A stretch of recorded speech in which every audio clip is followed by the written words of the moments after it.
హల్లెలూయా. Right, దేవుని నామాన్ని మహిమ కలుగును గాక.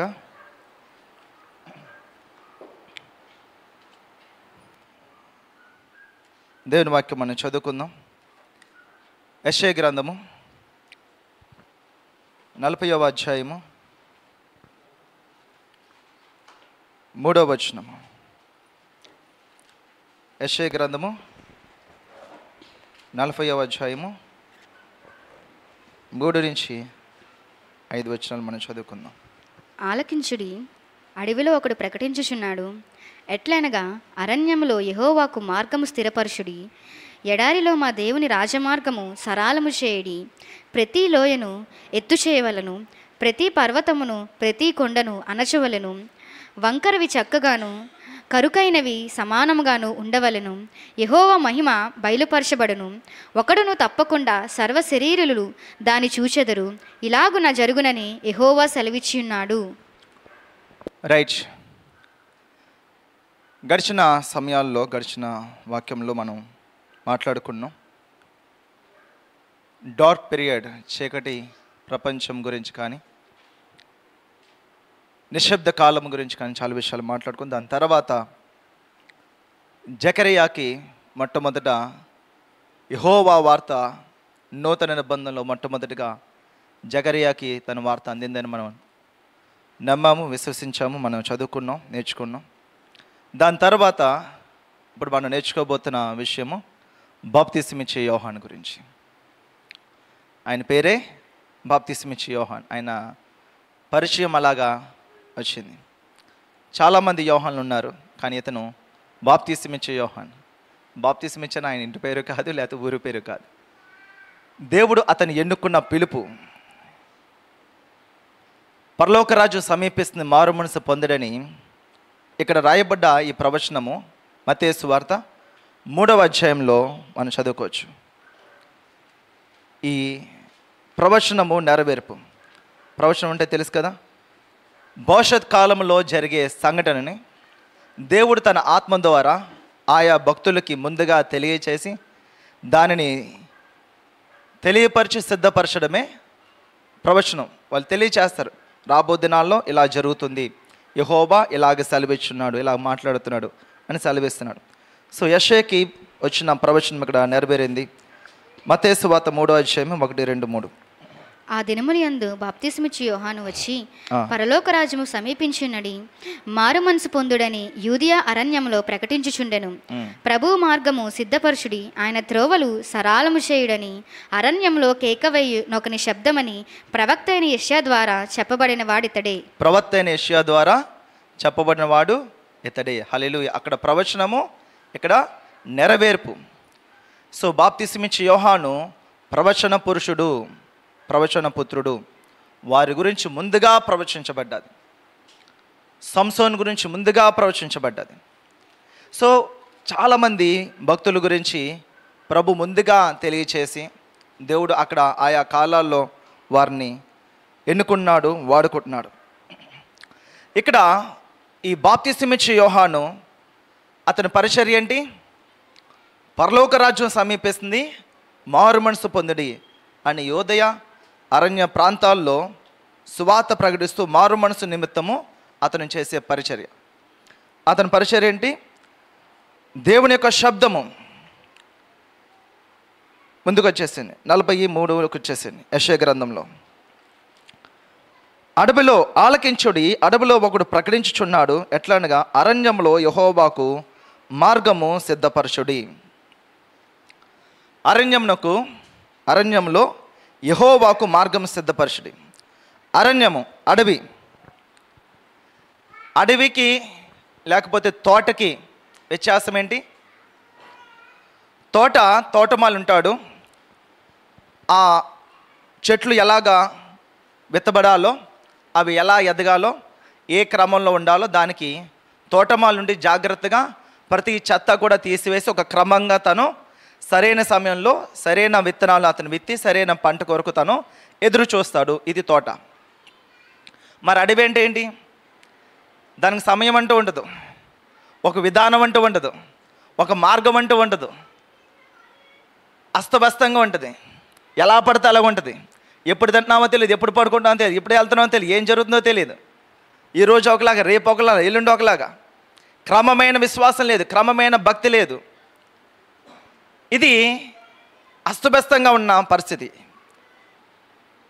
400 సంవత్సరాల తర్వాత బాప్తిస్మిచ్చి యోహాను ఈ భూమి మీదకి ఆయన వచ్చి పరలోక రాజ్యం సమీపిస్తుందని 2000 సంవత్సరాల క్రితం ఆయన ప్రకటిస్తున్నాడు. ఎప్పుడండి? 2000 సంవత్సరాల క్రితమే పరలోక రాజ్యము సమీపిస్తుంది, సమీపంగా ఉంది, దగ్గరగా ఉంది, చేరువలో ఉంది, మనం చేరుకునే స్థితిలో ఉంది. సో ఈరోజు బాప్తిస్మిచ్చి యోహాను గురించి చెప్పబడిన ఈ మాట, అతని చిత్తం ఏంటి? దేవుడి ఉద్దేశంలో అతని చిత్తం ఏంటంటే ఇలా అరణ్యంగా మారిపోయింది. ఈ 400 సంవత్సరాలు కూడా దేవుడికి మనుషులకి కూడా సంబంధం లేకుండా వారి ఇష్టానుసారంగా వాళ్ళకి నచ్చినట్టుగా వాళ్ళు భక్తి చేసుకుంటూ తనను తోచినట్టుగా చేసుకుంటూ అయిపోయారు. అస్తవ్యస్తంగా అయిపోయింది, అడవిలాగా అయిపోయింది. ఇప్పుడు ఈ అడవిలో ఒక స్వరాన్ని ప్రభు పిలుచుకున్నాడు. అతని బాప్తిస్మిచ్చి యోహాను. అతని దేవుని స్వరము, శబ్దము అని రాయబడి ఉంటుంది. అడవిలో కేకలు వేయు శబ్దము, స్వరము. సో ఇతని పని ఏంటంటే, బైబిల్ గ్రంథం మాట రాయబడి ఉంటుంది, తర్వాత మత్తయి సువార్త వచనాలు ఉంటుంది. నా వెనుక వచ్చేవాడు నాకన్నా శక్తివంతమైనవాడు, అతని చెప్పుల బయటకైనను నేను యోగ్యుడును కాను, అతనికి నేను మార్గం సరళం చేయాలి, అదే అతని పని. దేవుని చిత్తము యోహాను దేవుడు ఏర్పరచుకొని భూమి మీద దేవుని యొక్క రక్షణ కార్యములో ఒక మార్గాన్ని తయారు చేస్తున్నాడు. యోహాను ఒక మార్గాన్ని తయారు చేస్తున్నాడు. యోహాను ఒక మార్గముగా నిలబడ్డాడు. అక్కడ చెప్పబడుతున్న వార్త, వారు వింటున్న వార్త ఒక మార్గము సరళం చేస్తుంది. అంతవరకు అస్తవ్యస్తంగా ఉన్న, ఎలా పడితే అలాగున్నాయి. అడవిలో ఏ మొక్క కాలితే ఆ మొక్క పెరుగుతుంది, పనికొచ్చేది పనికిరాంది, ఆరోగ్యమైనది అనారోగ్యమైంది. సో అన్నీ మిక్స్ అయిపోయినాయి. వీటిలో మార్గాన్ని సరళం చేయడానికి యోహాను దేవుడు పిలుచుకున్నాడు. ఒక క్రమాన్ని ఏర్పాటు చేయడానికి యోహాను పిలుచుకున్నాడు. అది దేవుని చిత్తము. యోహాను యొక్క జీవితంలో దేవుని చిత్తం ఏంటి? అరణ్యంలో త్రోవల సరళం చేయండి, త్రోవ సరళం చేయండి. మనము వెళ్తుంటాం, తోటలో వాటిలో వెళ్తున్నప్పుడు ఒక తోవ మనకు కనబడుతూ ఉంటుంది, సన్నగా ఒక బాట అన్నమాట. అంటే అది ఎవరైనా నడిచి వెళ్ళే ప్రదేశం, ఎవరైనా నడిచి వెళ్ళేది ఒక బాట ఉందంటే బాట వెంబడి వెళ్ళిపోతూ ఉంటారు. అంటే అదేంటి? పదే ఆ మార్గంలో వెళ్ళినప్పుడు ఇంకా ఆ మార్గంలో మొక్కలు పెరగకుండా ఇంకా అణిగిపోయి ఒక మార్గం అక్కడ సరళం చేయబడుతుంది. మార్గము సరళము చేయబడిన మార్గంలో వెళ్ళడము ఈజీయా? అడవిలో ఒక మార్గం తయారు చేసుకుని వెళ్ళడం ఈజీయా? ఏమండి? వే మేకర్, మార్గమును సరళం చేయవాడు, మార్గమును ఏర్పరచబడ్డవాడు. ఈరోజు మార్గం సరళమైతే వెళ్ళిపోయే స్థితిలో మనం ఉన్నామా? మార్గం లేనప్పుడు మార్గమును తయారు చేసే స్థితిలో మనం ఉన్నామా? నాయకుడు ముందుంటారు. ఈ రిగ్గింగ్స్ అయ్యి మిలిటరీ డిపార్ట్మెంట్స్లో జరుగుతుంటే వాళ్ళకి ఏంటంటే, ఈ మిలిటరీ ట్రైనింగ్లో ఒక ఫీల్డ్ ఏంటంటే, వారిని ఒక బాగా అడవిలోకి తీసుకెళ్ళిపోయి విడిచిపెట్టేసి దీన్ని ట్రైనింగ్ ఇస్తారు. ట్రైనింగ్ ఇచ్చి ఇదో టెస్ట్ అనమాట. వారికి ఒక మ్యాప్ వేస్తారు, ఒక్కొక్కరికి ఒక మ్యాప్ వేస్తారు. మా తమ్ముడు వెళ్ళాడు, మిలిటరీకి వెళ్ళాడు, రాజన్నలో ఉన్నాడు కదా, పిన్న వాళ్ళ అబ్బాయి, వాడు వెళ్ళాడు. వాడు అడిగాను చాలా విషయాలు కూడా. వాళ్ళు ఆ మ్యాప్ వేస్తారంట. ఆ మ్యాప్ దగ్గర తెల్లారులోపు వాళ్ళు ఎక్కడైతే స్థావరం ఉందో ఆ స్థావరానికి వచ్చేయాలి, మ్యాప్ వెతుక్కుంటూ వచ్చేయాలి. ఒక టార్చ్ లైట్ ఎత్తారు, ఒక మ్యాప్ ఎత్తారు, ఒక వాటర్ బాటిల్, ఇంకా కత్తిరి, ఇంకా కొన్ని సామాగ్రి ఉంటుంది, అవి ఇస్తారు. అడవులు విడిచిపెట్టేస్తారు. వారు చూసుకుంటూ వెళ్ళిపోవడమే. ఇలా నడుచుకుంటూ వెళ్ళిపోదామంటే ఉండదు. కొమ్మలు, ముళ్ళు, కంపలు అన్నీ కూడా దాటుకుంటూ చెక్కుకుంటూ ఆ కత్తిని ఎప్పటికప్పుడు ఇలాగా బ్రేక్ చేసుకుంటూ, ఏం తగలకుండా, ఏం చేసుకోకుండా అన్నీ బ్రేక్ చేసుకుంటూ, కష్టపడుతూ, రాత్రంతా శ్రమ పడుతూ, కూర్చోకుండా అలాగా శబ్దాలు చేసుకుంటూ అలాగా మార్గం తయారు చేసుకుంటూ వెళ్తారు. చాలా కష్టమైన పని, చాలా కష్టమైన పని. కానీ ఒక్కసారి మీరు మార్గం తయారు చేస్తే నీ వెనక వచ్చేవారు ఈజీగా వెళ్ళిపోతారు.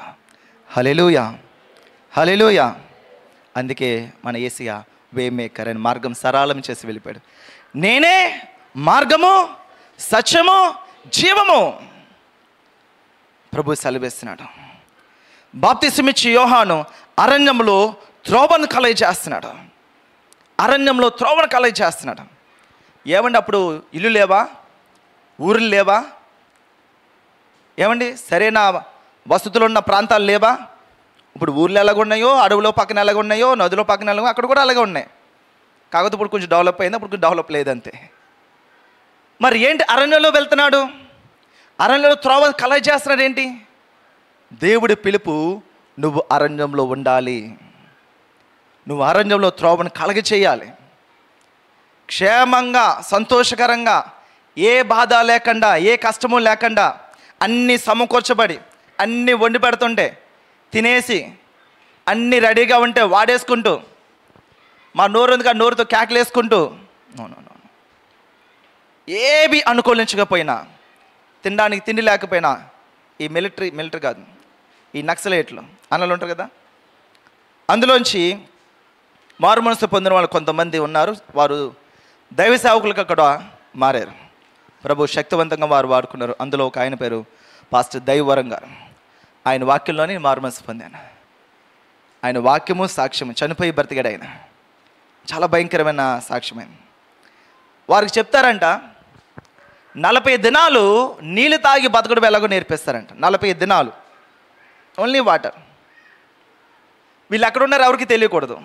కాబట్టి వీరికి ఆహారం ఎవరు తీసుకొస్తారు? కాబట్టి ఎప్పటికప్పుడు అన్ని వైపులా వీళ్ళకి నిఘా పెట్టి ఉంటారు.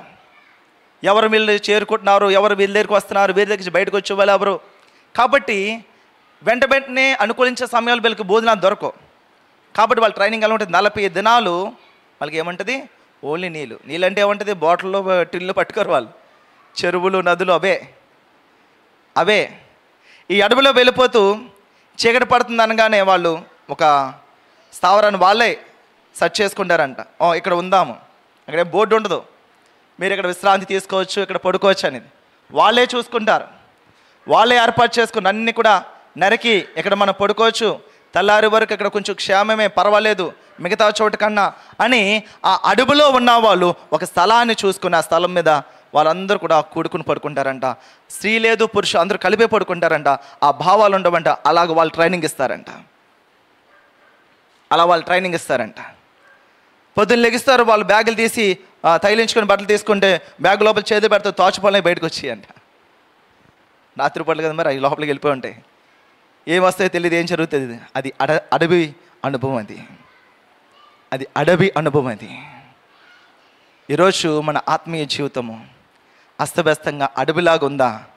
ఒక క్రమమైన ఆత్మీయ జీవితము మనం అలవరుచుకుంటున్నామా? స్ట్రిక్ట్ డిసిప్లిన్ అన్నమాట. నాకు నేర్పించే నా నాయకులు వాళ్ళు నేర్పించారు. క్రమశిక్షణ కాదు, కఠినమైన క్రమశిక్షణ నేర్చుకోవాలి అనేవారు. అది ఏంటో నాకు తెలియదు, కానీ తెగ ప్రార్థన చేస్తుండే దానికోసం. ఇప్పటికీ ప్రార్థన చేస్తుంటాను. క్రమశిక్షణగా ఉండరా అని మా స్కూల్లో నేర్పించే టీచర్లు ఒకటి. ఇదేంటి? దానికన్నా పెద్దది, దానికన్నా ఉన్నతమైంది. కఠినమైన క్రమశిక్షణ మనం నేర్చుకోవాలంట. కఠినమైన క్రమశిక్షణ మనం నేర్చుకుని మనం సిద్ధంగా ఉండాలంట. అప్పుడే ఈ విశ్వాస జీవితంలో మనం ముందుకు వెళ్ళగలం. నేను డిగ్రీలో ఉన్నప్పుడు మిలిటరీ వాళ్ళకి అందులో ఒక ఆఫీసర్ వచ్చి ఒక సెమినార్ ఇచ్చాడు. మిలిటరీ అంటే ఏంటో, అక్కడ యుద్ధాలు అలా జరుగుతాయో, పరిస్థితులు అలాగ ఉంటాయో వారు ట్రైనింగ్ ఇస్తూ కొన్ని విషయాలు చెప్పుకొచ్చారు. ఒక వ్యక్తి అలా నిలబడితే వాళ్ళు ఇచ్చే ట్రైనింగ్ 10 మంది మనుషుల్ని అలా ఆపగలిగే స్టామినాతో వాళ్ళు నిలబడతారంట. ఒక మిలిటరీ వాళ్ళు నిలబడ్డాడంటే 10 మంది మగవాళ్ళైనా సరే అలా ఆగిపోవాల్సిందే. అటువంటి ట్రైనింగ్ ఇస్తారంట వాళ్ళకి. ఒక దెబ్బ కొడితే పడిపోయేలాగా ఉంటారు వాళ్ళకి కాళ్ళు బోన్ ఉంటుంది వెనకాల, ఈ బోన్లో ఇంజెక్షన్ చేస్తారు. ఆ బోన్కి హెల్త్ గురించి కాదు, ఏదో ప్రాబ్లం వచ్చి కాదు, అదొక మెడిసిన్ అన్నమాట వాళ్ళకి. వాళ్ళు బోన్ స్ట్రాంగ్గా ఉండడానికి, వాళ్ళు ఫైట్ చేయడానికి, యుద్ధం చేయడానికి ఎక్కువ సమయంలో వాళ్ళకి అటువంటి ట్రైనింగ్ ఇస్తూ ఉంటారంట. వాళ్ళు ప్రతిరోజు 4 గంటలు లేస్తారు, ప్రతిరోజు 4 గంటలు లేస్తారు. ఇంకా 4 గంటలు లెగడం అనేది వాళ్ళ జీవితంలో ఒక భాగం అయిపోద్ది. అది మీరు అడగచ్చు, ఇక్కడ వస్తారు కదా మిలిటరీ వాడు, వారితో మాట్లాడచ్చు. వాళ్ళ యొక్క పరిస్థితులు, వారు ఎప్పుడు కూడా ఏంటంటే యుద్ధానికి సిద్ధంగా ఉండాలి. వాళ్ళ యొక్క ఆఫీస్, వాళ్ళ యొక్క పిలుపు ఏంటి, అక్కడున్న ఆఫీస్ అంతా ఏంటి, దేవుడు అదే ఈ దేశం యొక్క సరిహద్దుల్లో వాళ్ళని పెట్టి ఏ శత్రువు కూడా లోపలికి రాకుండా వాళ్ళని ఒక బార్డర్గా వాళ్ళు ఉంచుతారు. వాళ్ళే ఒక కవచం. దీనికి గోడలు, ఫెన్సింగ్లు అవన్నీ కవచాలు కాదు. వాటి ముందు వీళ్ళు నిలబడి గెలను పట్టుకొని, బాంబులు పట్టుకొని, ఎక్కడెక్కడ ఏవే స్థావరాలు ఉన్న అవన్నీ కూడా వారు ధీటుగా నిలబడతారు, కాపలా కాస్తుంటారు. దేవుని పరిచర్య మిలిటరీ ట్రైనింగ్ కన్నా కఠినంగా ఉంటుందంట. అలా సిద్ధపడితేనే ఆ పరిచర్యకి సిద్ధపడుతుంటారు. మిలిటరీ ట్రైనింగ్ కన్నా ఈవెన్ ఆ మిలిటరీ వాళ్ళు బటన్స్ కూడా పాలిష్ చేస్తారంట. తెలుసా? బటన్, ఈ బెల్ట్ ఎక్కడ ఉండాలి, 1 2 3 3 బటన్సే కనబడాలి. 4వ బటన్ కనిపించిందంటే కుదరదు. వాళ్ళ లెక్కలు ఉంటాయి అన్నీ కూడా.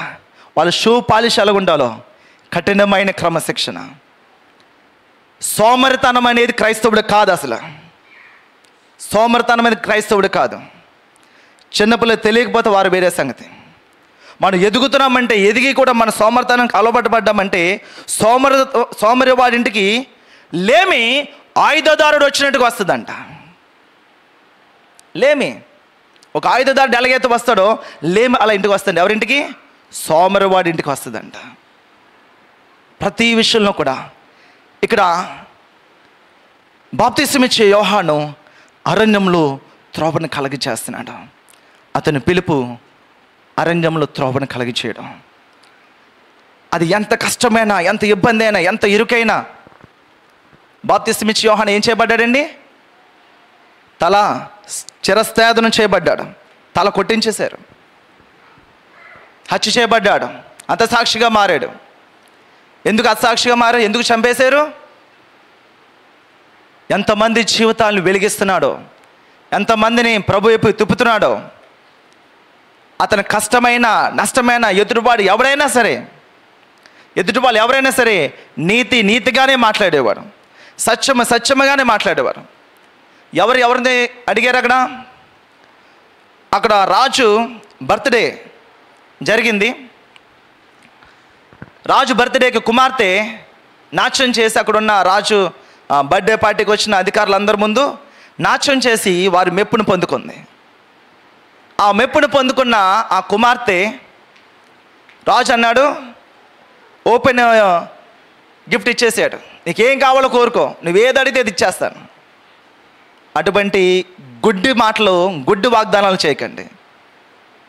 నీకు ఏదైతే ఇచ్చేస్తానో, ఏది కావాలో కోరుకో, నీకు ఎలా కావాలో ఉండు. నో, ఎలా కావాలో నువ్వు చెప్పాలి. మీరు నేర్పించుకోవాలి. కుటుంబం అన్నవాడు, తల్లి అన్నవాడు, తండ్రి అన్నవాడు కుటుంబాన్ని సరి చేసుకోవాలి. కాపర్ అన్నవాడు సంఘాన్ని సరి చేసుకోవాలి. ఎలా పడితే అలా జరగదు. అది పరలోక రాజ్యం అంత ఈజీ కాదు. మనం ఎలా పడితే అలా విశాల మార్గంలో వెళ్ళిపోతే దొరికేయడానికి. క్రమం అనేది మనం అక్కడ నేర్చుకోవాలి. ఆ కుమార్తె, ఆ తండ్రి చెప్పాడు, నీకు ఏది కావాలో కోరుకున్నప్పుడు పరిగెట్టుకెళ్ళి వాళ్ళ మమ్మీ దగ్గరికి వెళ్ళింది. మమ్మీ డాడీ ఎలా ఓపెన్ ఆఫర్ ఇచ్చాడు, నాకు ఏం కోరుకోను?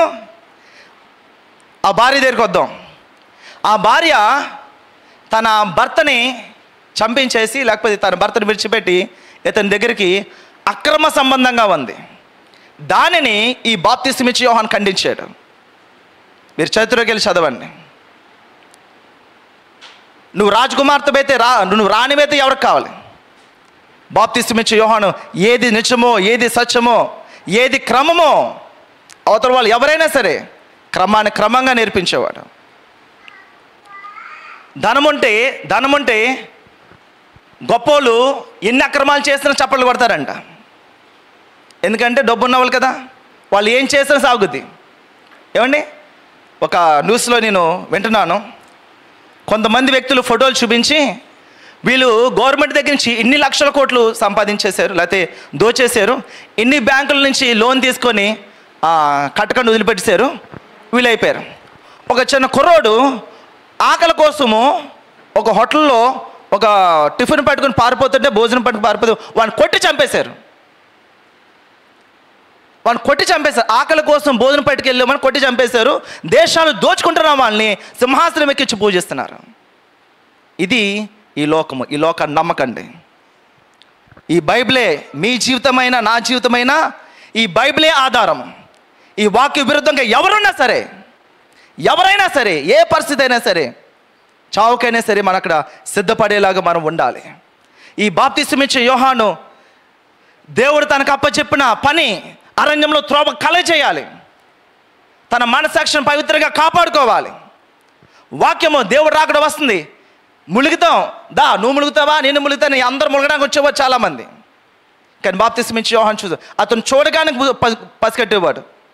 వారు నిజంగా పశ్చాత్తాపడి మారు మనసు పొంది బాప్తిస్మం పొందడానికి వస్తున్నారా, లేదా అక్క ములుగుతుంది అన్నయ్య, తమ్ముడు వస్తున్నాడని అన్నయ్య, లేకపోతే భర్త వస్తుందని భార్య, లేకపోతే వాళ్ళు వాళ్ళు పొందేసుకుని నేను ములిగేస్తానని వీళ్ళు. నో, అలా రాదు. మారు మనసు అనే ఫలము పొందాలి. అక్కడ శాస్త్రులు, పరిసలు వీళ్ళందరూ ఎవరు? ఎల్డర్స్. సమాజంలో పెద్ద పెద్ద పేరు గల వ్యక్తులు. మంచి పేరు కాదు, పెద్ద పేరు. మంచి పేరు వేరు, పెద్ద పేరు వేరు. పెద్ద పేరు గల వ్యక్తులు అక్కడ వచ్చినప్పుడు, సర్ప సంతానమా, రాబో ఉగ్రతను గురించి మీకు బుద్ధి చెప్పినవాడు ఎవడు? తెరవండి ఒకసారి. అన్నీ అలాగా చెప్పుకుంటూ వెళ్ళిపోతే మనకి అర్థం కాలేదు. చాలామంది తలమోహలే చూస్తున్నారు. మత్తయి సువార్త 3వ అధ్యాయము 7వ వచనం.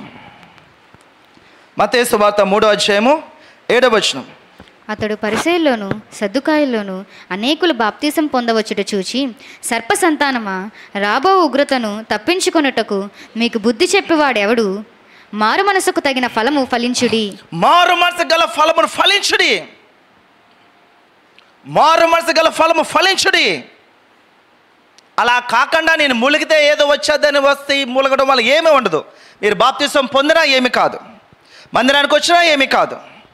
మారు మనసు పొందాలి. ఆ మారు మనసు ఫలము, ఆ అనుభవం రావాలి. టర్నింగ్ పాయింట్, యేసు ప్రభువుని మీరు పొందిన టర్నింగ్ పాయింట్ ఏంటి? ఆ సందర్భం ఏంటి? మీ జీవితంలో కలిగి ఉండాలి. అది ఎప్పుడు యేసు ప్రభుని తెలుసుకున్నారు, ఎలాగ ఆయన మీ జీవితంలోకి వచ్చారు, మీ జీవితంలోకి వచ్చిన కార్యం ఏంటి, అప్పుడు ఏం జరిగింది, అప్పుడు ఎందుకు పట్టుకున్నారు ప్రభుని అన్న ఒక టర్నింగ్ పాయింట్ జరుగుద్ది. నేను మందిరానికి 2003 నుంచి చాలాసార్లు వెళ్తున్నా. మా తండ్రి గారు చనిపోయిన, ఆయన బెడ్ మీద ఉన్న పరిస్థితుల నుంచి చాలామంది వచ్చి ప్రార్థన చేసేవారు. అప్పటి నుంచి మమ్మీ గారు వెళ్తుండేవారు. ఆవిడ వెళ్తుండే, ఆవిడ పిల్లవగా ఒక పూట వెళ్తుండేవాని, ఒక పూట మానేస్తుండేవాని, ఒకరోజు వస్తుండేవాని, ఒకరోజు మానేస్తుండేవాని. అలాగా 4-5 ఏళ్ళు మేము వెళ్తున్నాను.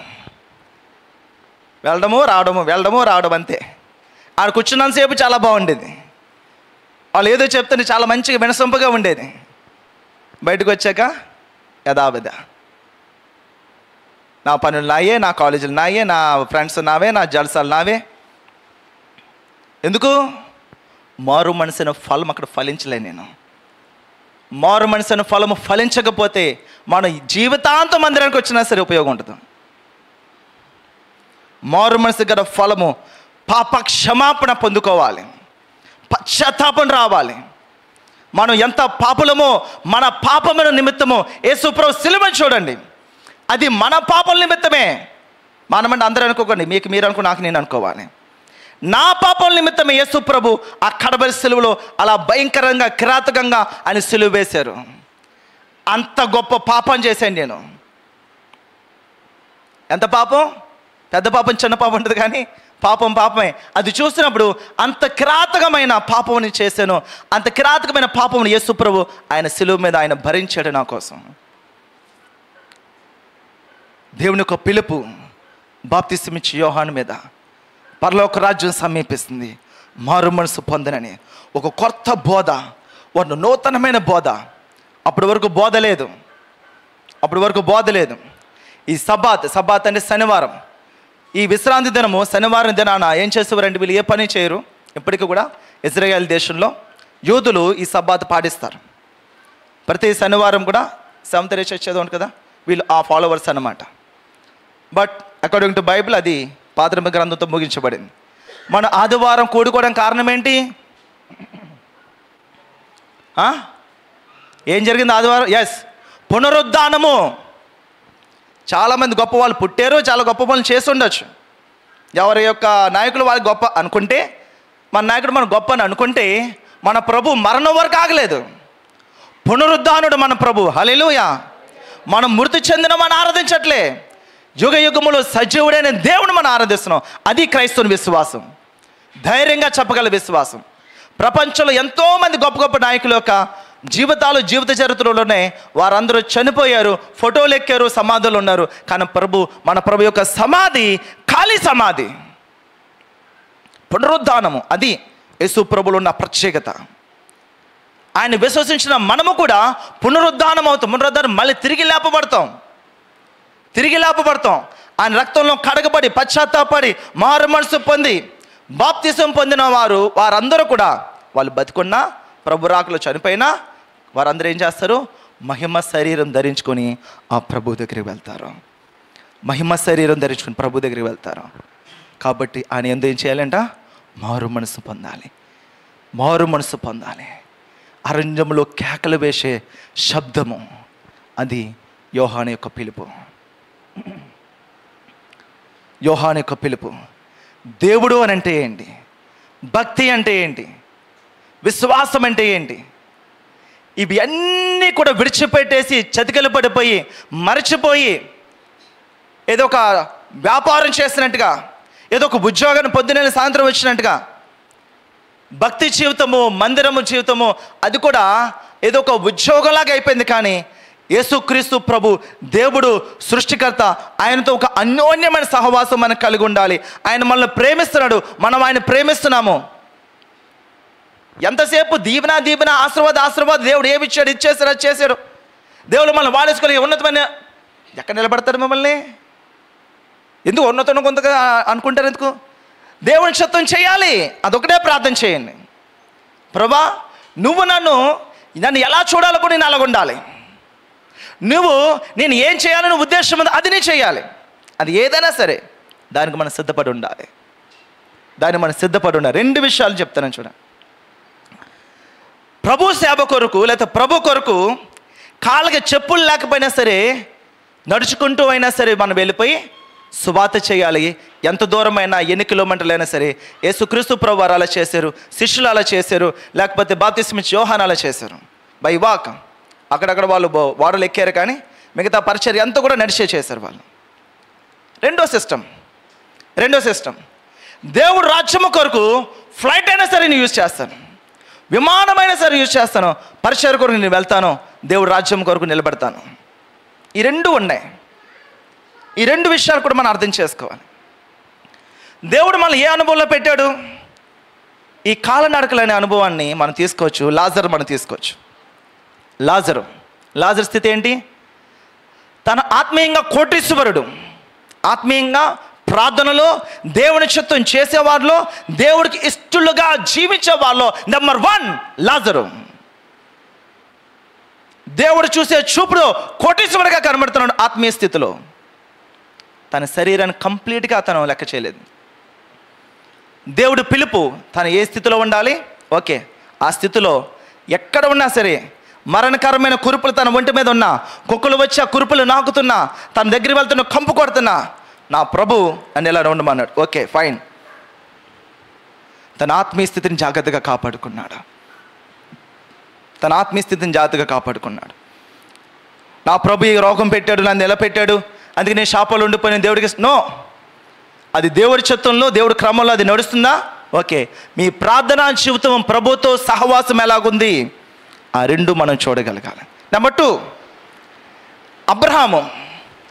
అబ్రహాము నీ ఇంటి నుంచి, నీ బంధువుల ఇంటి నుంచి వచ్చే అని పిలిచినప్పుడు అబ్రహాము తన శారాన్ని తీసుకొని వచ్చేసాడు. తన పనివారు, పనికత్తులు వాళ్ళు పట్టుకొని వచ్చేసారు బయటికి. ఆ కొన్ని గొర్రెలు, కొన్ని బాతులు, కోళ్ళు, ఆ కొన్ని ఎద్దులు, అవన్నీ కూడా కొన్ని తోలుకుంటూ వెళ్తున్నాడు. అవి 10 నుంచి 100, 100 నుంచి 1000 సంఖ్యలోకి వెళ్ళిపోయినాయి. హల్లెలూయా. గట్టిగా 2 చేతులు పైకెత్తి హల్లెలూయా. అబ్రహాముని తన విశ్వాసాన్ని బట్టి ప్రభు ఏం చేశారండి, అంతకంతకు తన వెనక వచ్చిన లోతు తన వెంట వచ్చాడు. లోటు దీవించాడు, అబ్రహాంను దీవించారు. వారు ఇరువురు కలిసి నివసించలేంత విస్తారముగా దేవుడు ఏం చేశాడు? వాళ్ళని దీవించాడు. అబ్రహాము కోట్లకు పడగలెత్తిన వాడిగా అబ్రహాము నిలబడుతున్నాడు. ఎందుకు? నువ్వు అడుగు పెట్టి 10 సార్లు ఇచ్చేస్తున్నాను. అంత ఇచ్చేసాడు అబ్రహాముకి. వీరిరువురు కూడా వారు ఏ స్థితిలో ఉన్నా వారు లెక్క చేయలేదు. ఇలాగ అనేక మంది బాప్తిసమిచ్చే యోహాను ఇటువంటి కఠినమైన క్రమశిక్షణలో పెరిగిన బాప్తిసమిచ్చే యోహాను యొక్క భోజనం ఏంటండి? అడవి తేనె. మామూలు తేనె కాదు, అడవి తేనె. ఎందుకు రాశారు? ఇక్కడ తేనె అనుకో, దాన్ని ఫిల్టర్ చేసి కొంచెం నీట్ చేసి మంచిగేస్తారు. అడవులు ఉంటుంది అలాగా తేనె. ఆ చెత్త దుమ్ము ఫ్రెష్గా దొరకవచ్చమ్మా, కానీ అడవి తేనె. ఇంకేంటి? మిడతలు. పరలోక రాజ్యానికి ఒక క్రమాన్ని ఏర్పరిచేవాడి భోజనం ఇది. దేవుడి రాజ్యాన్ని స్థిరపరిచేవాడి క్రమం ఇది. తన వెనుక వస్తున్న రక్షకుని యొక్క మార్గం సరళం చేయవాడి యొక్క భోజనం ఇది. అతని వస్త్రాలు ఏంటి? Suit boot. ఏమండి? చక్కగా మంచిగా, అంటే అప్పుడు ఆ కాలంలో కూడా మంచి బట్టలు ఉన్నాయిలేండి. ఒంటి రోమముల వస్త్రం అంటే అండి, అతను చుట్టుకునేవాడు. ఒంటి రోమంతో చేసిన వస్త్రం అంట. ఆ వస్త్రం ధరించుకునేవాడు, ఆ భోజనం చేసేవాడు. ఆ ప్రాంతం గలిలియా సముద్ర ప్రాంతాల్లో అడవులో కేకలు వేస్తూ ప్రభు కొరకు ఒక శబ్దంగా నిలబడ్డాడు. అతని జీవితంలో దేవుని చిత్తం ఏదైతే ఏర్పాటు చేయబడిందో అది నెరవేర్చబడింది. అప్పటి వరకు పరలోక రాజ్యం అనేది లేదు. పాత నిబంధన గ్రంథం మలాకీ గ్రంథం వరకు కూడా పరలోక రాజ్యం అక్కడితో ఇంకా పిలువబడలేదు. ఇంకా రక్షకుడు రాలేదు. రక్షకుడు కార్యం జరగకుండా పరలోక రాజ్యం రాదు. ఎప్పుడైతే యోహాను దిగిపోయాడో, ఎస్, మార్గం రెడీ చేస్తున్నారంటే సార్ వస్తున్నారా? మీరు చూస్తున్న మనం ఎక్కడైనా కొంచెం అకేషన్లు మనం వెళ్ళినప్పుడు అక్కడ కొంతమంది అధికారులు వస్తారు, మ్యారేజెస్ కానీ ఇంకోటి కానీ ఇది ఎమ్మెల్యే వాళ్ళు కానీ లేకపోతే ధనవంతులు వస్తారు. వాళ్ళ ముందు 10 మంది ఉంటారు. తప్పుకోండి సార్ వస్తాను, తప్పుకోండి దారివ్వండి సార్ వస్తాను, సార్ రండి సార్ అని దారిస్తారు. అది బాప్తిస్మిచ్చే యోహాను. ఆ సార్ ఎవరు? నజరేయుడైన యేసుక్రీస్తు ప్రభువారు. హల్లెలూయా. ఇతని పని మార్గం సరళం చేయడమే. ఒక విధవరాలు, తన కూతురు లేదు, చనిపోయింది, అల్లుడు లేడు, విడిచిపెట్టిపోయాడు. ఒక మనవన్ని వేసుకొని ఒక విధవరాలు, వృద్ధురాలు ప్రభు కొరకు గొప్ప పరిచర్య చేస్తుంది. అక్కడ వాక్యం అంటే చచ్చిపోద్దండి ఆవిడ. వాక్యం అంటే చచ్చిపోద్ది. వాక్యం వరకు ఆమె ఆశ, ఆమె తృష్ణ అసలు ఎనలేనిదనమాట. అది దేవుడు అలా పట్టుకున్నాడు ఆమెని. చాలా దినాలు మందిరం వైపు నుంచే వెళ్తుండేది ఆమె. మందిరాన్ని రెండమ్మ ఎలాగానంటే ఏమి లెక్క చేసేది కాదు. అంటే తను కూతురు చనిపోయింది, అల్లుడు విడిచిపెట్టి ఒక మనవడు ఉన్నాడు, ఇంకా నా జీవితం ఏంటి, ఇంకేముందలా అన్న స్థితిలో వెళ్ళిపోయేది. ఇంకెవరు మారుస్తారు అన్న స్థితిలో వెళ్ళిపోయేది. ఇంకా మనసు అంతా విరిగిపోయి ఇంకా నా కుటుంబం లేదు ఇంకా అన్న టైప్లోకి వెళ్ళిపోయింది. అటువంటి ఆమెను దేవుడు పట్టుకున్నాడు. మందిరానికి వచ్చింది, 2 వారాలేదు, 3వ వారం బాప్తిసం తీసుకొచ్చింది. 2 వారాలు వచ్చింది, 3వ వారం బాప్తిసం వచ్చింది. అక్కడ అయిపోలేదండి. అలా బాప్తిసం పొందిన మళ్ళీ 2 వారాలకి తన మనవడు చనిపోయే స్థితిలోకి వెళ్ళిపోయాడు, ఐసీయూలోకి వెళ్ళిపోయాడు. ఇప్పటికీ నా ఫోన్లో ఫోటో ఉంది. ఐసీయూలో నేను వెళ్ళాను, చూశాను, మాట్లాడాను. అక్కడ ఆర్ఎంబీ డాక్టర్స్ ఉంటారు, 5 రూపాయల డాక్టర్లు ఉంటారు. వాళ్ళకి ఏదైనా ప్రాబ్లం అయితే ఆయన ఫోన్ చేసి ఇందుకు వచ్చి చిన్న ఇంజెక్షన్ మాత్రమే వెళ్ళిపోతారు.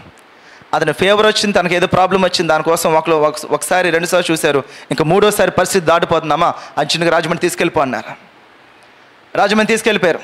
రాజమండ్రి తీసుకెళ్ళి ఒక హాస్పిటల్లో జాయిన్ చేస్తే వాళ్ళు చెక్ చేసి అంటాడు, అమ్మా ఇక్కడ వద్దు, మనం వేరే చోటు తీసుకెళ్ళిపోయాడు.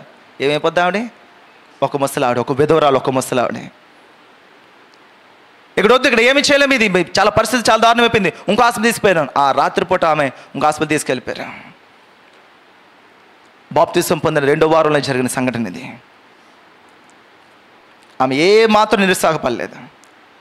ఒకవేళ ఆ లోక సంబంధంగా ఆలోచిస్తే ఇదేంటి, బాప్తిసం తీసుకుంటే ఎలా జరిగింది ఏంటి, ఇలాగ అయిపోతామా, ఎలా జరుగుతుందా, అది దేవుడా నువ్వేం చేస్తావు, నువ్వు ఇలా చేసి పెట్టి, నువ్వు ఏ ఒక్క మాట మాట్లాడలేదండి. ఏ ఒక్క మాట రాదు. ఆ కొద్ది గొప్ప గుణించుకుంటూ చదువుకుంటుంది. చదువు కూడా సరిగ్గా రాదు. ఆమె విశ్వాసాన్ని నిజంగా హ్యాండ్స్ ఆఫ్ చెప్పచ్చు. నేను చాలా గర్విస్తున్నాను. అటువంటి విశ్వాసి నా మందిరంలో దేవుడు నిలబెట్టుకున్నాడు. మందిరంలో మారు మనసు పొంది అక్కడ నిలబడినందుకు నేను చాలా గర్విస్తున్నాను వారి విషయం. గొప్పగా సాక్ష్యం చెప్తున్నాను వారి విషయమే. ప్రపంచమంతా చెప్తున్నాను అక్కడ తిరిగితే అక్కడ. అటువంటి ఒక విధవరాలే అటువంటి కార్యం నిలబడితే ఆమె మనసులో 2 విషయాలంట. ఏంటి ఇలా జరిగింది? ఒక మనసు అంట, అయినా సరే నా ప్రభు నా తోడుకున్నాడు, నా ప్రభు నా తోడుకున్నాడు, నా ప్రభు నా తోడుకున్నాడు, నా ప్రభు నన్ను పట్టుకున్నాడు. అలా నిలబడతానండి. ప్రైవేట్ హాస్పిటల్లో పెట్టింది. ఎలాగొచ్చిందో తెలియదు. ఎవరెవరో చూస్తున్నారంట, వస్తున్నారంట, ఎవరెవరు ఏదో వేస్తున్నారంట, ఎవరెవరో చూస్తున్నారు వస్తున్నారంట, వాళ్ళు ఎవరో తెలియదంట, పలకరిస్తున్నారు, మాట్లాడుతున్నారు.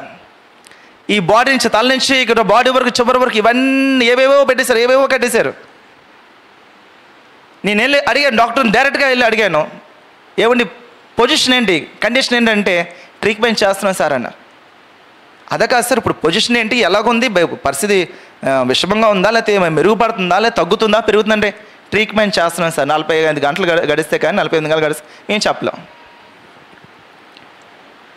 48 గంటలు గడిస్తే వీడు చేసిన ట్రీట్మెంట్ ఫలించినట్లు ఎవడి మేము చాలా ప్రయత్నం చేశామండి అని తర్వాత ఏదో మాట్లాడే విషయాలు మాట్లాడితే, అటువంటి పరిస్థితుల్లో దేవుడు ఆ కుమారుని నిలబెట్టుకున్నాడు, స్వస్థపరిచాడు. ఆమె ఇంకా ప్రభు అంటే పిచ్చి అయిపోయింది, ఇంకా ప్రభు అంటే పిచ్చి అయిపోయింది. ప్రతి మీటింగ్లో ప్రతి ఇష్టంలో ముందొచ్చి కూర్చుండదు ఆమె. వాక్యం అంటే ఆసక్తి, ఆశ, ప్రభు కొరకు ఏదైనా చేయాలి. ఒక ఫోన్ చేశాను, అమ్మ ఇలా మీటింగ్స్ జరుగుతున్నాయి, ఇలా పెట్టుకోవాలి, పాస్టర్ గారు మీరు ఎప్పుడు పెట్టమంటారు పెట్టండి, మీరు డేట్ ఇచ్చే, మీరు ఎప్పుడు కావాలి డేట్ ఇచ్చండి, నో ఎక్స్ప్లెనేషన్, ఇలా జరుగుతున్నాయి అంతే, మీరు డేట్ ఇవ్వని అన్నారు అంతే. ఇచ్చేసాం. పాప ఆమె మర్చిపోయారు. నెక్స్ట్ వీక్ ఏమని అనుకుని ఆ రోజు పనికి వెళ్ళిపోయారు ఆమె. ముందు వారం మాట్లాడాం, ఇంకా ఆ వారంలోకి వచ్చింది. పనికి వెళ్ళిపోతే మళ్ళీ ఆ పనికి నుంచి ఇలా ఫోన్ చేశారు, అక్కడ ఉన్న వాళ్ళు పలకరించి ఎలాగా అంట కదమ్మా, అయ్యో నేను గుర్తులేదమ్మా నాకు, ఇంకా వచ్చే వారం అమ్మ ఇంకా చాలా రోజులు ఉంది అనుకుని వెళ్ళిపోయినారు. అయినా సరే ఆమె తగ్గలేదు అక్కడని, ప్రభు అన్ని విషయాలు ఏర్పాటు చేశాడు. సమృద్ధిగా వచ్చిన వారందరూ శరీర సంబంధమైన ఆత్మ సంబంధమైన అన్నిటిగా సమృద్ధిగా వారు తృప్తిపడి వెళ్ళారు అక్కడి నుంచి. హల్లెలూయా. ఈరోజు బాప్తిస్మం ఇచ్చే యోహాను అరణ్యంలో త్రోవను కలగజేసే చిత్తము, ఒక విధవరాలు అక్కడ నిలబడి ప్రభు కొరకు రోషంగా నిలబడుతుంది. ఈరోజు మనం ఏం చేస్తున్నాం? మన జీవితంలో దేవుని చిత్తం ఏంటి? మీరేంటి? నేను చాలాసార్లు చెప్తుంటాను, మరొకసారి గుర్తు చేస్తాను. యోహాను గురించే కాదు, యేసు ప్రభు గురించే కాదు, బైబిల్ గ్రంథంలో ఇక్కడ కూర్చున్న వారు ప్రతి ఒక్కరి గురించి ప్రవచనాలు ఉన్నాయి. మీ గురించి ప్రవచనం ఉంది, మీ గురించి ప్రవచనం ఉంది, మీ అందరి గురించి ప్రవచనం ఉంది. మోకరించి పొందుకోగలిగితే నీ జీవితం నీ చేతిలోనే ఉంటుంది. మోకాలు వేసి మోకరించి ప్రభా ఏంటి నా జీవితం అని నువ్వు అడగగలిగితే, ప్రభు సన్నిధిలో కన్నీరు కాచగలిగితే, దేవుడు నీ జీవితంలో ఏర్పాటు చేస్తున్న ఆయన ప్రవచనాలు ఏంటో చెప్తాడు. నా జీవితంలో చెప్పాడు. నేను చాలాసార్లు చెప్పాను. 8 సంవత్సరాల ముందు ఈ రోజు నేను చూశాను. ఈ బ్లాక్ బ్యాక్గ్రౌండ్ నేను చూశాను విత్ సూటు. 8 సంవత్సరాల ముందు. అందువల్ల మన జీవితంలో ఏది ప్రభు చిత్తము. కొద్ది సమయమే వాడబడ్డాడు బాప్తిస్మం ఇచ్చే యోహాను. భూమిని తలకిందులు చేశాడు. ఎక్కడ రాజీ పడలేదు, ఎక్కడ దేవుడి నామానికి అవమానకరంగా లేదు, ఎక్కడ ఆయన పేరును పాడు చేసేవాడుగా లేదు, ఎక్కడ బద్ధకస్తుడిగా లేదు, ఎక్కడగా సోమరపోతుగా లేడు. ప్రతి విషయంలో కూడా తనకు తాను కఠినమైన క్రమశిక్షణగా తను నేర్చుకున్నాడు. కఠినమైన క్రమశిక్షణను తను నిలబెట్టుకున్నాడు. అందుకే తను ఫలించాడు. క్రమము కానిది గట్టిగా అక్రమము. క్రమము లేదంటే అక్కడ అక్రమం జరుగుతుంది అన్నమాట. అందుకే క్రమం లేదు. మన కుటుంబము ఒక క్రమమైన విధానంలో ఉదయం లేచిన దగ్గర నుంచి, లేకపోతే ఈ నెల రోజుల్లో ప్రభు విషయంలో, బిడ్డల విషయంలో, భర్త భార్య పిల్లలు వీరి విషయంలో ఒక క్రమాన్ని పాటిస్తున్నారా? వారు దేవుడి సన్నిధిలో దగ్గరకు ఉంటారు. వాళ్ళు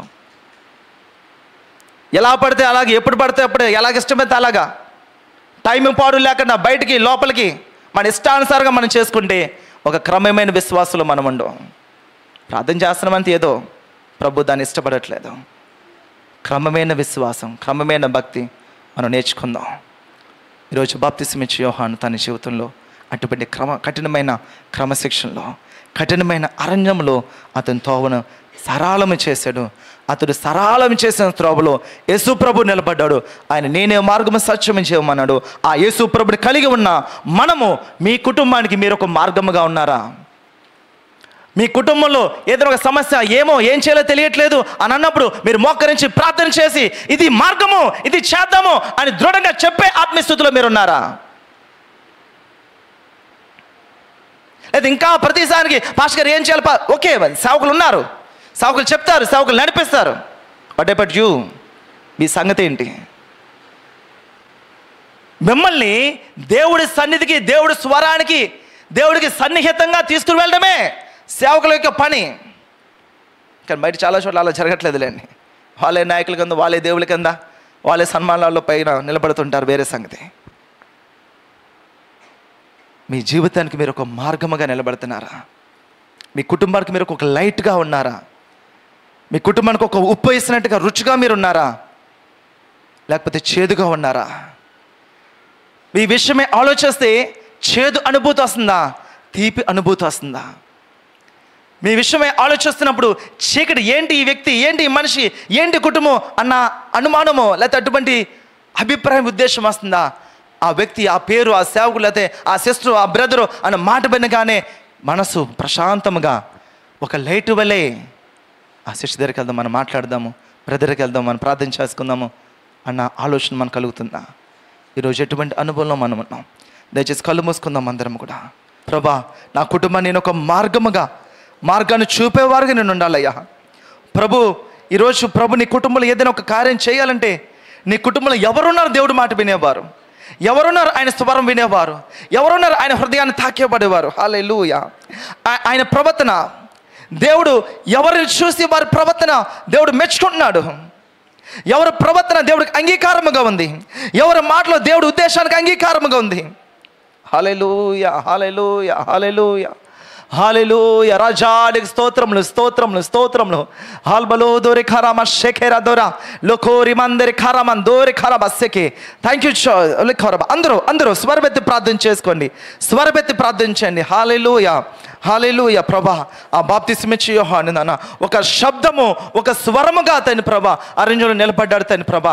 ఈరోజు మీరు, నేను ఎలాగుంది మీ జీవితాలు? ఒక తోటమాలి ఉన్నట్టుగా క్రమముగా, నీట్గా ఆ తోట కనబడుతుందా నీ కుటుంబంలో? లేదా అడవిలాగా అస్తవ్యస్తంగా ఉందా? ఒక క్రమమైన ఆత్మీయ జీవితం మీరు కలిగి ఉన్నారా? లేకపోతే ఒక అడవిలాగా ఆత్మీయ జీవితం కలిగి ఉన్నారా? ఒకరోజు బీభత్సంగా 10 అధ్యాయాలు చదివాడు, ఒకరోజు ఏమీ చదవకపోవడం, ఒకరోజు 2 గంటలు ప్రార్థన చేస్తాడు, 2 రోజులు ఫుల్గా పడుకోవడం. No no no no no. క్రమం లేకపోతే ప్రభు ఇష్టపడట్లేదు, క్రమం లేకపోతే ప్రభు సంతోషించట్లేదు. ఈరోజు కఠినమైన క్రమశిక్షణ. Hallelujah. More than military training. Hallelujah. ఆ మిలిటరీ ట్రైనింగ్ కన్నా ఇంకా కఠినంగా మనం ప్రభు సందులో నిలబడగలగాలి, ఇంకా ఉదయాన్ని మనం లేపగలగాలి, ఇంకా ప్రభు కొరకు వెలుగుతూ ప్రకాశించాలి ప్రభు కొరకు. హల్లెలూయా. ప్రభానికి వందనములు, స్తోత్రములు తండ్రి. ఈరోజు ఈ సమయంలో ఇక్కడ ఏకీభిస్తున్న ప్రతి ఒక్కరు కూడా నీ చేతులకు అప్పగిస్తున్నాను అయ్యా. దబా నీ నామానికి మహిమకరంగా, ఆశీర్వాదకరంగా వాళ్ళందరూ నిలబెట్టండి అయ్యా. ఈ బాప్తిస్మ ఇచ్చే యోహాను ఎలాగైతే దబా నీ క్రమంలో నిలబడ్డాడో దబా ఆ స్థితిలో తండ్రి ప్రభా, ఇక్కడ ఉన్న మేమందరము కూడా దబా మా జీవితంలో దబా మేము ఒక దారిగా ఉండాలయ్యా, మేము ఒక మార్గముగా ఉండాలి నాన్న. హల్లెలూయా, హల్లెలూయా. దబా మాలో ఒక సత్యము, దబా ఒక జీవము, క్రీస్తు మాలో ఉన్నాడు. మాలో క్రీస్తు అంటే మాలోనే మార్గము, సత్యము, జీవం ఉంది ప్రభా. దబా మేము ఒక జీవముగా మా కుటుంబానికి ఉండాలయ్యా. దబా మేము ఒక సత్యముగా మా కుటుంబానికి ఉండాలయ్యా. మేము ఒక మార్గముగా దబా నన్ను ఒక మార్గము చేయండి అయ్యా. నీ జ్ఞానము, నీ ఆలోచన మాకు దయచేయండి నాన్న. మమ్మల్ని నడిపించండి నాన్న. ఈ నామానికి మహిమకరంగా, ఆశీర్వాదకరంగా మీరు నిలబెట్టమని యేసుక్రీస్తు పరిశుద్ధమైన నామంలో స్తుతించి ప్రార్థించి విశ్వాసముతో ఈ ప్రార్థన అడిగి పొందుకున్న మా ప్రియ పరలోకపు తండ్రి, ఆమేన్. హల్లెలూయా.